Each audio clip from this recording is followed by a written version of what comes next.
Hoje, nesta manhã, eu quero falar, irmãos, de algo que o Senhor tem colocado no meu coração nesta semana. Eu quero falar sobre a amnésia de pão e de vinho. Amnésia de pão e de vinho. É a triste condição da igreja atual. Uma total descrença do pão e do cálice. Abra comigo a sua Bíblia no livro de 1 Coríntios, capítulo 11.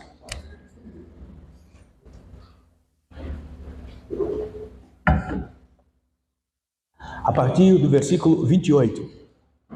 Diz assim a Sagrada Escritura: Portanto, examinem-se antes de comer do pão e beber do cálice.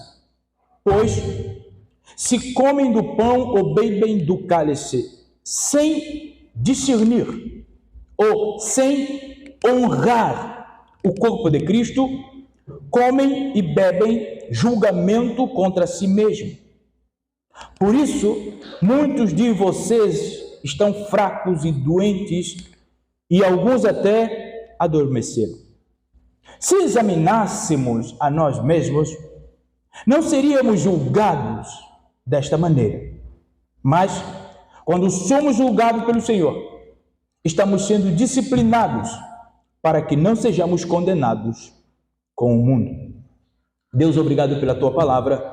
Fala os nossos corações pela Tua infinita misericórdia e ajuda-nos a aplicar estas verdades em nosso coração. Em nome de Jesus. Certo é que o contexto, ainda que para a igreja do tempo atual soe um pouco estranho, o que o apóstolo Paulo está aqui ensinando de forma viva é que toda a nossa vida ela está simplesmente interligada. E todo o comportamento individual e social, a crença e a prática dela, influencia em todas as áreas da experiência humana, inclusive a saúde.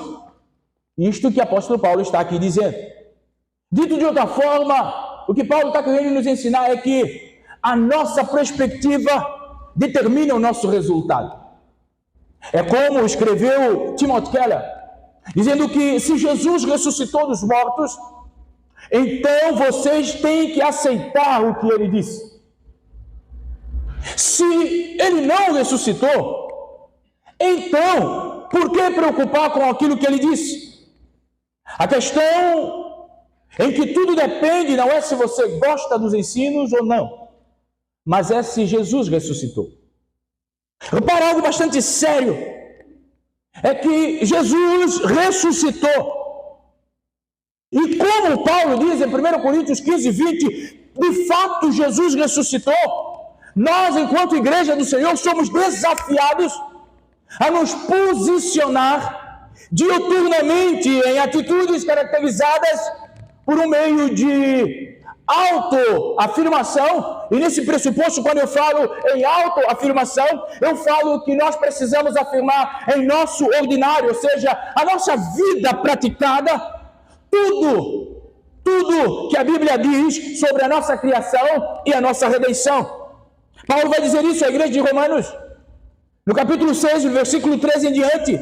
Ou será que vocês ignoram que todos nós que fomos batizados em Cristo Jesus, fomos batizados na sua morte? Fomos sepultados com Ele na morte pelo batismo, para que, como Cristo foi ressuscitado dentre os mortos, para pela glória do Pai, assim também nós andemos em novidade de vida. Ou seja, o que eu digo sobre a nossa perspectiva, o que Timothy Keller diz sobre a nossa perspectiva, é que se nós fomos ressuscitados com Cristo, precisamos viver em novidade de vida. E aí está a nossa perspectiva, que vai influenciar o nosso resultado. Não tem como nós termos bons resultados sem crermos que Cristo ressuscitou. E, consequentemente, não tem como nós crermos que Cristo ressuscitou sem obedecermos a sua palavra. É qualquer coisa de incongruente um cristão dizer que crê em Cristo, mas não obedece a palavra. E é qualquer coisa de incongruente não obedecer a palavra, ou na verdade, dizer que obedece a palavra sem uma novidade de vida. Então, primeiro, quando Cristo ressuscitado ou ressurreto é aceito por nós, reconhecido por nós, nós vivemos uma caracterização de vida nova, autoafirmação.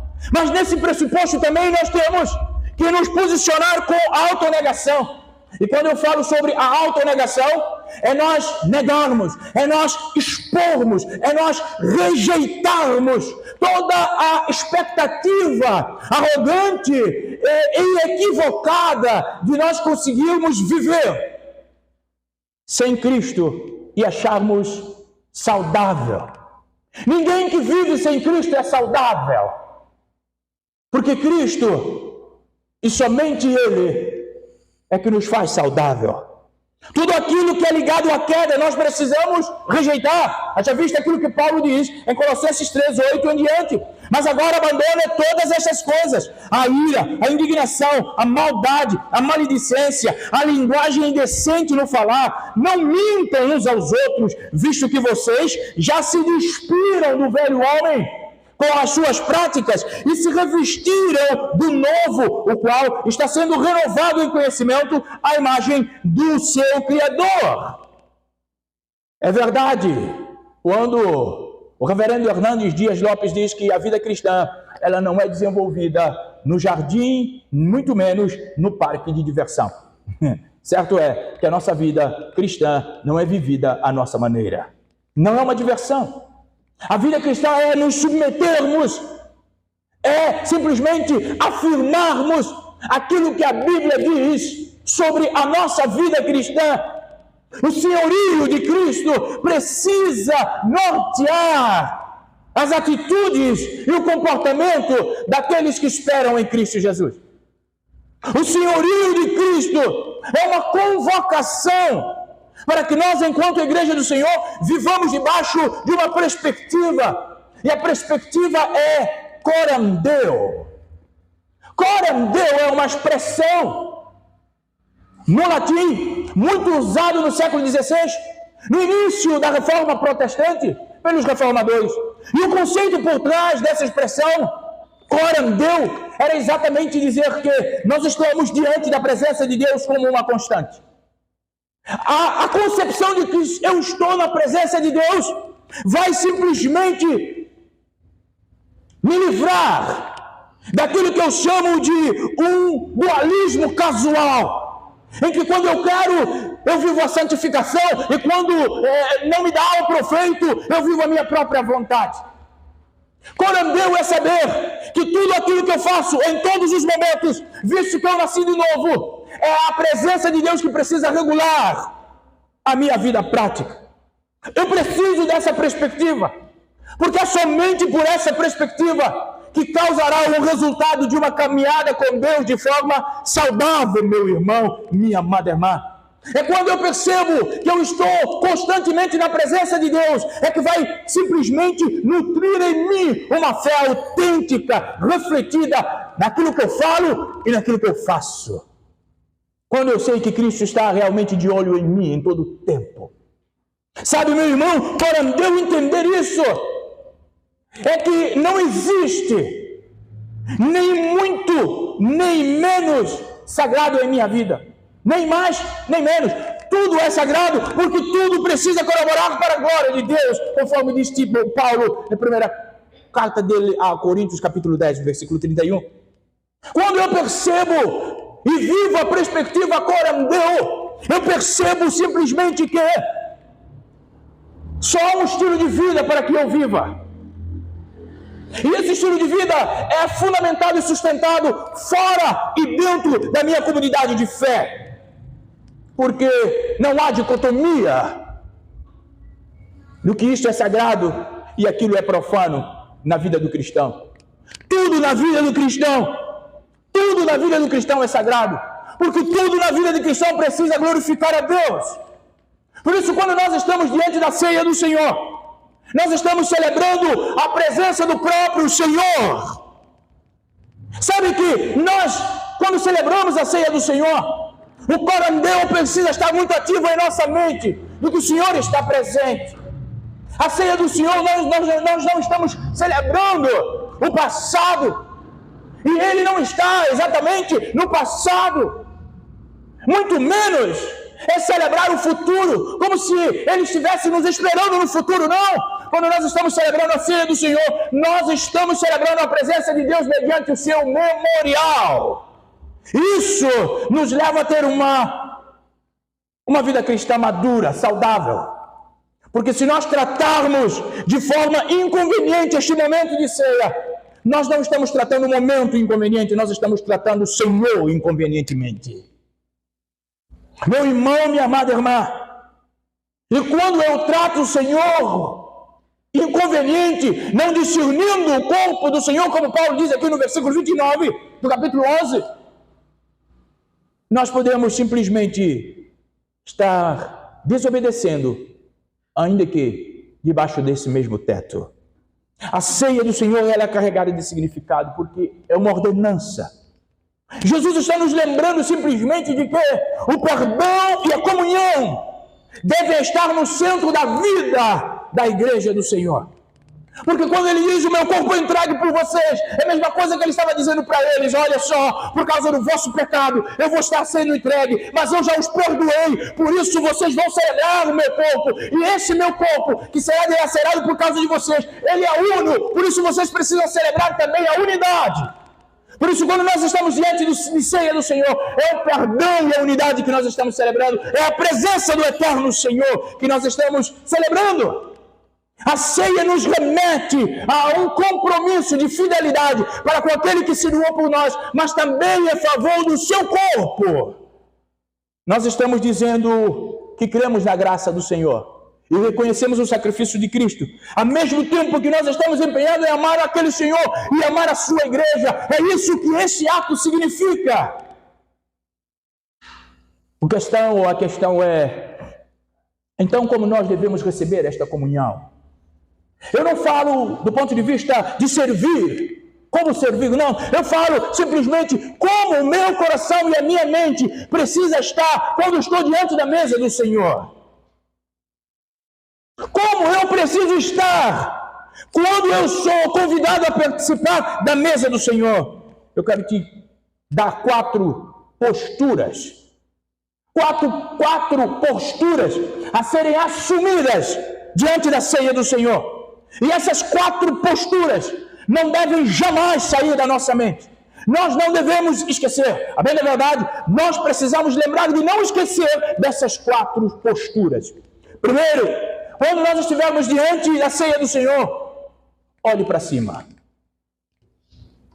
Lucas capítulo 22, a partir do 14, ele vai dizer: quando chegou a hora, Jesus e os seus discípulos tomaram lugar à mesa. Jesus disse: estava ansioso para comer a refeição da Páscoa com vocês antes do meu sofrimento, pois lhe digo, agora não voltarei a comê-la até que se cumpra no meu reino. Paulo escreve em 1 Timóteo capítulo 11, versículo 23 e 26, ele diz: façam isto em memória de mim, porque cada vez que vocês comem deste pão e bebem deste cálice, anunciam a morte do Senhor até que ele venha. Por isso, diante da ceia do Senhor, olhe para cima. Você fala para mim, pastor, por que olhar para cima? Simplesmente porque a mesa do Senhor é um convite dele para nós. É um convite dele para nós. Ele nos chama à sua mesa. Isso quer dizer que ele precisa ser centro. Ele precisa ser central na nossa comunhão. Se ele não for central na nossa comunhão, nós estamos fazendo qualquer coisa, menos celebrar aquilo que Deus nos chamou para celebrar. Ele nos convida a sentar na sua mesa por meio de Jesus Cristo. Porque a ideia da redenção é dele, não é nossa. Ele preparou a ceia antes de nós e ele nos convida a participar dela. Por isso, um cristão que não prioriza a ceia do Senhor, ele está doente. Ele está doente. Repito mais uma vez, ele está doente. Quando você celebra a ceia do Senhor juntamente com a sua família da igreja, o olhar para cima é a recomendação. Porque é o tempo de você olhar para Deus e saber quem ele é de verdade. A ceia é o manifesto de Deus, a expressão do Senhor para quem ele é, para a sua igreja. Porque é olhando para cima que você vai conhecer que esse Deus é um Deus imutável, é um Deus misericordioso, gracioso, lento em ira, abundante em amor, é um Deus de felicidade inabalável. Ele é um Deus que amou até você, até a mim. Olhando para cima, nós haveremos de perceber isto. Repara que na última ceia, Jesus ele usa exemplo, ele usa simplesmente uma instrução dos elementos, que era uma comunicação da cruz. Ele pega o pão e o cálice, e ele mostra a forma com que ele haveria de se entregar na cruz. Porque ele quebra o pão. Arranja o microfone, irmãos. Ele quebra o pão. Ele toma o cálice, amigo Bernardo, muito obrigado. Para mostrar que ele haveria de quebrar o seu corpo e derramar o seu sangue. E ele disse: eu sou o sangue da nova aliança. Que imagem mais vívida nós temos quando olhamos para cima. Jesus dizendo que através da sua morte haveríamos de ter benefícios da nova aliança. Tanto assim a nova aliança por Jesus houvera sido comunicado pelo profeta Jeremias, quando ele diz no 31 do seu livro, a partir do 31 ele disse: porém a minha lei no meio deles, e escreverei no seu coração, e serei seu Deus, e ele será o meu povo. Para o sentido da nova aliança, é uma marca do Senhor nos nossos corações.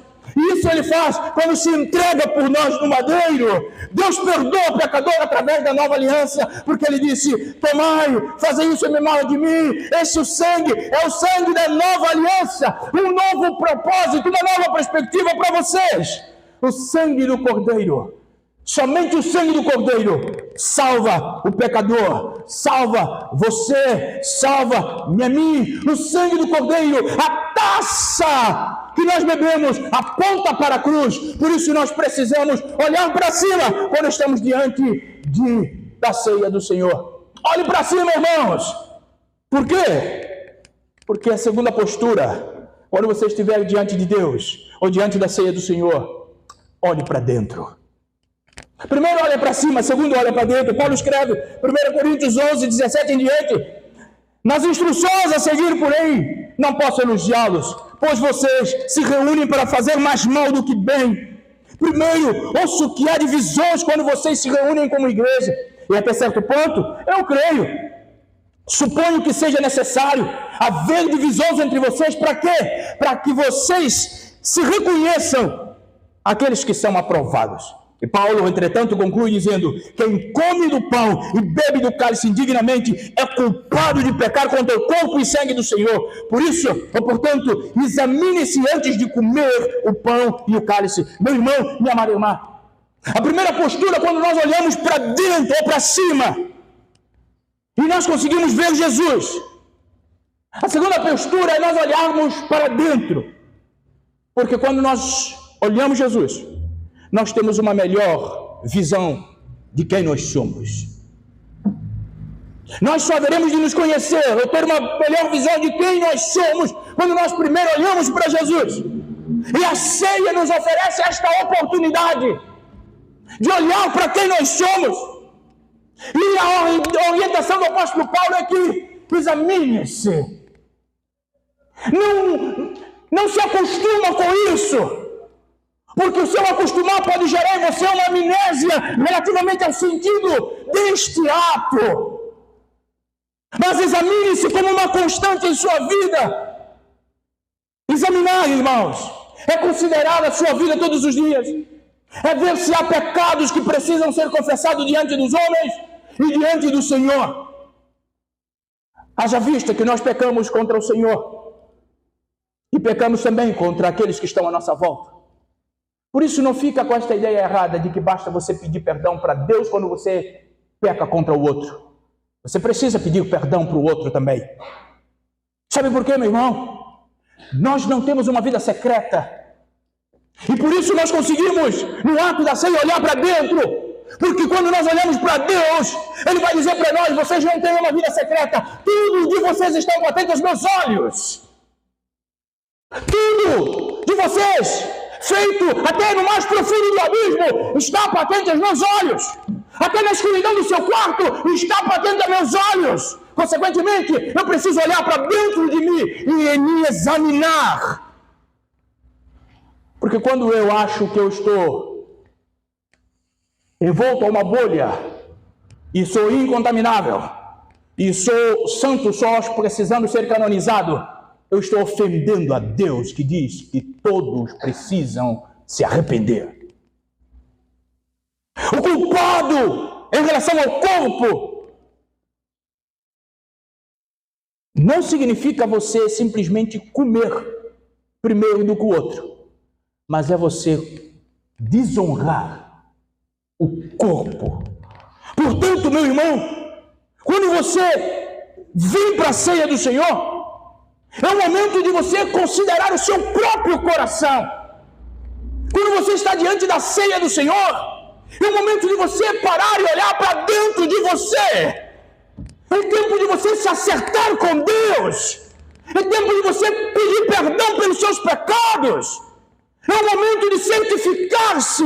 Se você tem sido realmente genuíno, é o momento de você parar e sair da superfície da sua visão e perceber se Deus tem se agradado na sua vida, se você tem andado na justiça e na justeza diante de Deus. Há uma necessidade de nós avaliarmos. Não permita que isso caia na sua rotina, porque tomar, não discernindo o corpo, toma para a condenação. Não permita que a sua vida cristã seja um costume, mas examine-se. Examine-se. Eu chego na terceira postura. Primeiro, olha para cima. Segundo, olha para dentro. Terceiro, olha ao seu redor. Olha ao seu redor. Paulo continua escrevendo.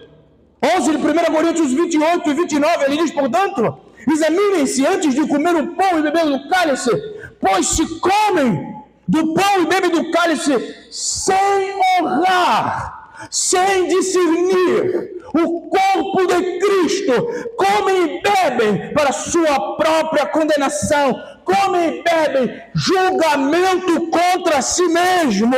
Meu irmão, a ceia do Senhor é uma oportunidade de você olhar ao seu redor. A ceia do Senhor, quando praticada, quando partirmos o pão, se nós todos não participarmos dela da mesma forma, isso declara o quanto nós somos desunidos.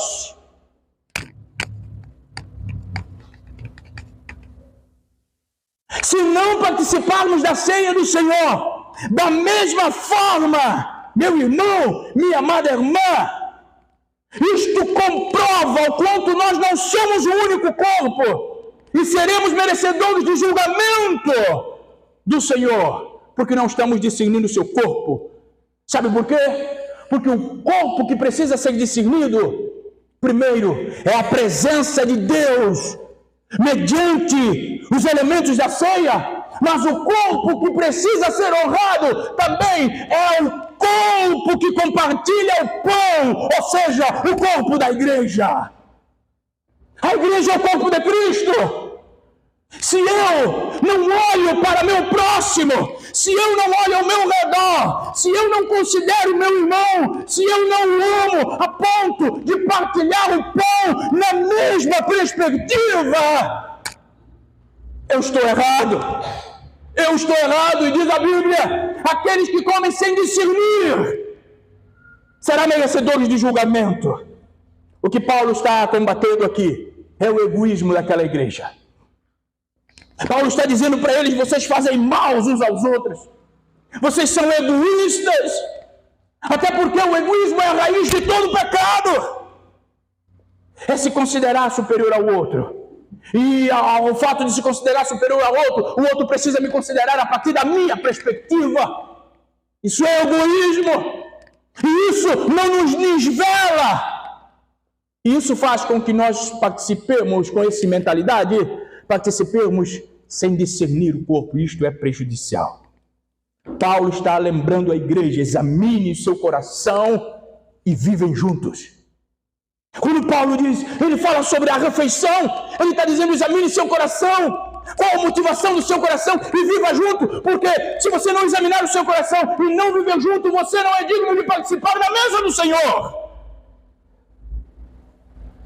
Por vezes nós tomamos isso simplesmente como um hábito. Nós tomamos isso simplesmente como um episódio mensal na igreja. E nós não estamos refletindo no sentido deste ato. Meu irmão, minha amada irmã, discernir o corpo. Isso significa saber que você faz parte de um corpo e este corpo precisa ser honrado por você.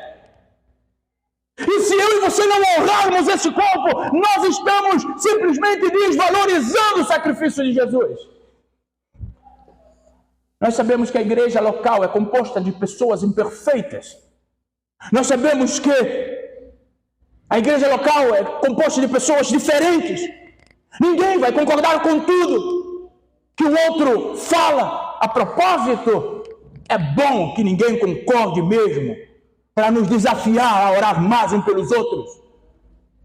Mas agora, existe algo que todos nós temos em comum, e isso ninguém separa do outro. Sabe o quê? Primeiro, todos nós somos pecadores. Todos nós somos pecadores e, consequentemente, o pecado nos afasta de Deus. Por isso, eu não posso achar que sou melhor a ninguém, porque sou tão necessitado da graça do Senhor quanto todos os outros aqui. Mas agora há uma segunda coisa que nos une a todos. É a fé em Cristo Jesus.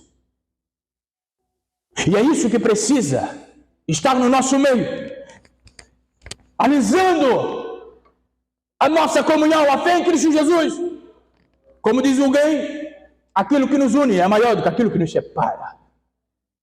Mas isso precisa ser uma verdade no nosso meio. Por isso, se houver problemas de relacionamentos pendentes, nós precisamos acertar, trabalhar para acertar. Porque, meu irmão, estar diante de um corpo de Cristo, do ato da ceia, em conflito com outro irmão, é não discernir o corpo. Estar diante e participar da ceia com mágoa do outro irmão é não discernir o corpo. Isso nos faz indignos. Isso nos faz não discernir e, consequentemente, tomamos para a nossa própria condenação e julgamento. Se há, meu irmão, problema entre nós, não jogue para baixo de tapete. Conserte-se.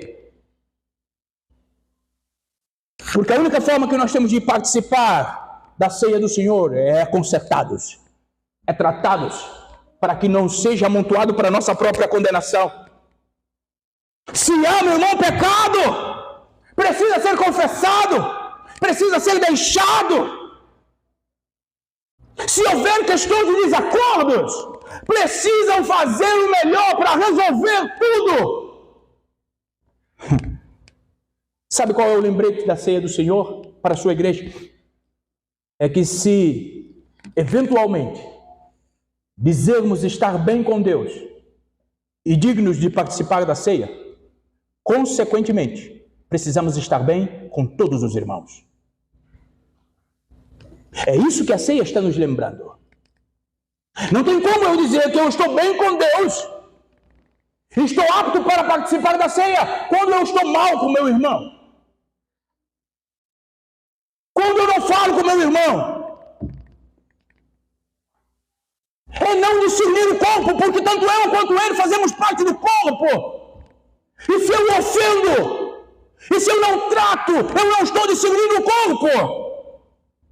Sabe? Se eu não estou bem com Deus, ou não estou bem com meu irmão, eu não devo tomar ceia. Porque eu fazendo isso, eu estarei amontoando julgamento para mim.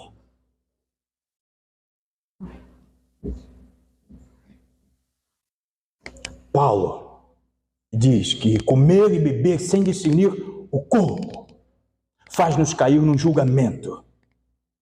Meu irmão, se nós estivermos bem com Jesus, nós vamos estar bem com outro irmão. Se de fato nós estivermos bem com Jesus, nós haveremos de estar bem com o nosso irmão. Estando bem com o nosso irmão, bem com Jesus, precisamos desfrutar da ceia do Senhor. Precisamos desfrutar desta refeição, deste vínculo da unidade. Mas precisamos estar bem. Porque se não estivermos bem, nós não estamos discernindo o corpo. Quarta e última postura. Quando você está diante do Senhor, ou da ceia do Senhor, olhe para frente. Primeiro, olhe para cima. Segundo, olhe para dentro. Terceiro, olhe ao seu redor. Quarto, olhe para frente. Por que olhar para frente? Repara o que Mateus 26, 29 diz. Prestem atenção ao que lhes digo. Não voltarei a beber vinho até aquele dia em que com vocês beberei o vinho no reino do meu Pai. Repara algo lindo aqui, meu irmão. Eu não sei se você já notou, mas o que Jesus está dizendo para nós é que Ele está nos antecipando que haverá uma nova refeição. Aleluia. Ele está antecipando uma nova refeição. Esta refeição é para aqueles que olham para cima, olham para dentro, olham para o redor. Esta refeição é para aqueles. Ele está dizendo, haverá uma outra refeição. Esta refeição eu vou estar com vocês. Aleluia. Nessa refeição eu estarei bebendo com vocês, diz o Senhor.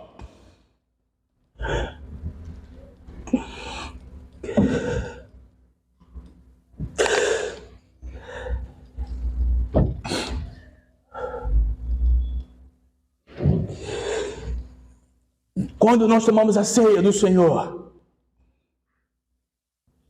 nós estamos sendo preparados para a próxima refeição. Nós estamos sendo preparados para a próxima refeição, cujo nosso Senhor estará com ela. Mas se eu hoje não consigo tomar, discernir o corpo do Senhor, eu não estarei lá. Esta é a verdade. Eu não estarei lá. Examine-se a si mesmo. Examine-se a si mesmo. E pare de amontoar julgamento para sua própria cabeça.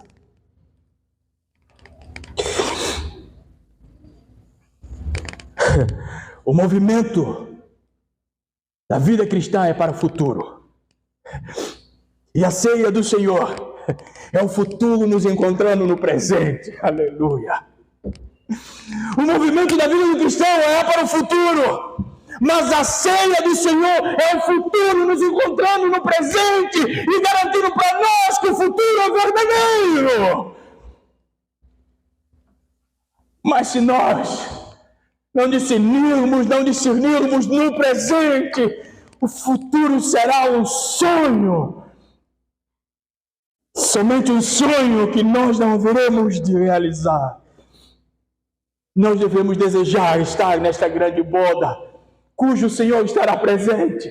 Quando nós desejamos estar nesta grande boda, o presente para nós é somente, meu irmão, um caminho, uma oportunidade de nos ajustar até lá. Por isso eu não vivo o presente para mim, mas eu vivo o presente para aqueles que estão esperando no futuro. Eu vivo o presente desligado das coisas daqui e me coloco no futuro, porque o futuro está garantido com meu Pai. Devemos nos regozijar.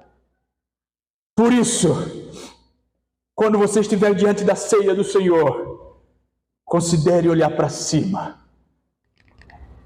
Considere olhar para dentro. Examine-se a si mesmo. Considere olhar ao seu redor. Viva em paz com o seu irmão. Porque o corpo que precisa ser discernido é do Senhor, mas também da sua igreja.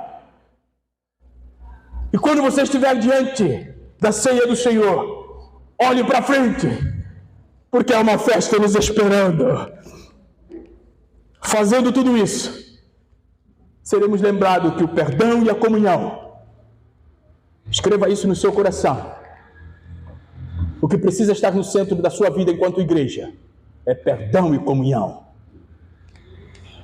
E para comunhão, muitas das vezes, nós precisamos abrir mão de nós mesmos e nos submetermos à vontade e à verdade de Deus. Lembre-se de lembrar, hoje e sempre, discernir o corpo de Cristo. É tanto o Senhor quanto a igreja. Escreva isso no seu coração. E lembre-se de se lembrar que discernir o corpo de Cristo, aquilo que te faz apto ou apto a participar deste ato, discernir o corpo de Cristo é tanto do Senhor quanto do seu irmão. É somente desta forma que nós haveremos de viver um correto evangelho. O evangelho que seja realmente de Cristo. Você está pronto para ouvir? Você está certo que vai ouvir?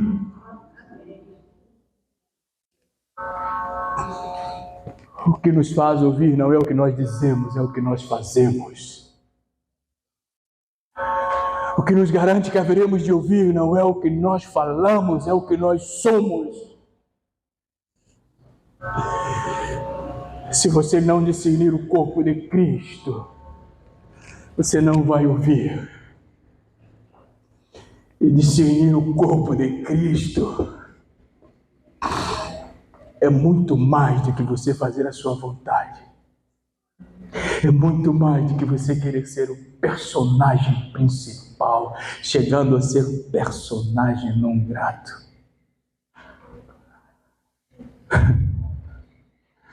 Como eu queria, nessa manhã,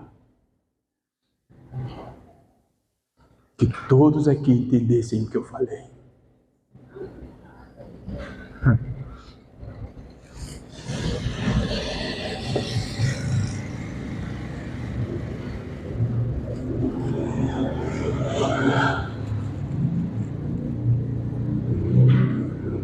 Na noite em que o Senhor Jesus foi traído,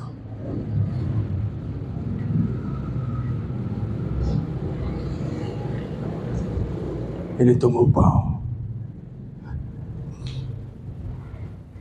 Ele deu graça, Ele partiu, Ele deu a cada um, sabendo de antemão tudo que todos haveriam de fazer. Ele partiu, Ele deu, Ele se entregou. Ele disse: esse é o meu corpo. Obrigado. Esse é o meu corpo, que será dado por vocês, por muitos. Come dele, se responsabilize com ele, proclame ele, se comprometam com ele. Ele deu o seu corpo, e aquilo que ele pediu é que se comprometessem com seu corpo. Ele tomou o cálice, ele deu graça, como se consagrando, se é que ele precisaria disso, mas se consagrando ao Senhor e se entregando à nossa disposição. Ele disse: esse cálice é um sinal, será nova aliança. A partir disto, eu estabeleço uma nova aliança. A aliança que será marcado no vosso corpo. Porque é necessário de nós o cálice do Senhor para nos revigorar, para nos afirmar. Só que ele disse: bebam dele todo. Jesus não disse beba dele, ele falou beba dele todo. Isso quer dizer, irmãos, que a vontade do Senhor que precisa centralizar em nossas vidas. É o compromisso com o seu reino que precisa ser evidente na nossa vida.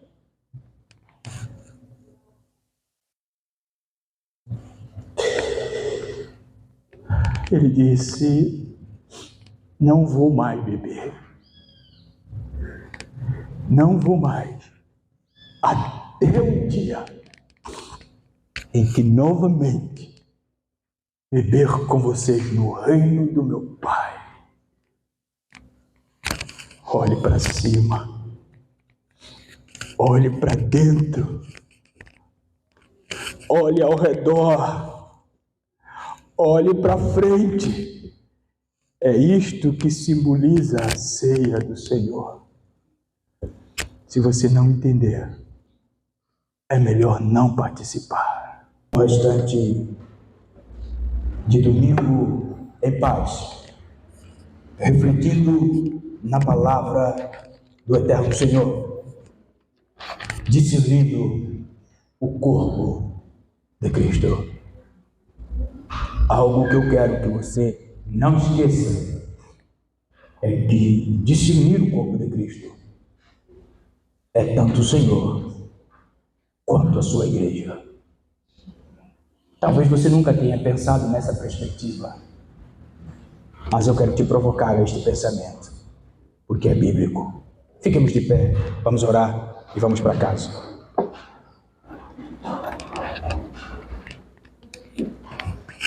Deus, obrigado pela tua igreja que se reuniu aqui nesta manhã. E uma vez mais, celebrando o teu nome, que é digno de todo louvor e de toda adoração. Santo, santo, santo é o Senhor.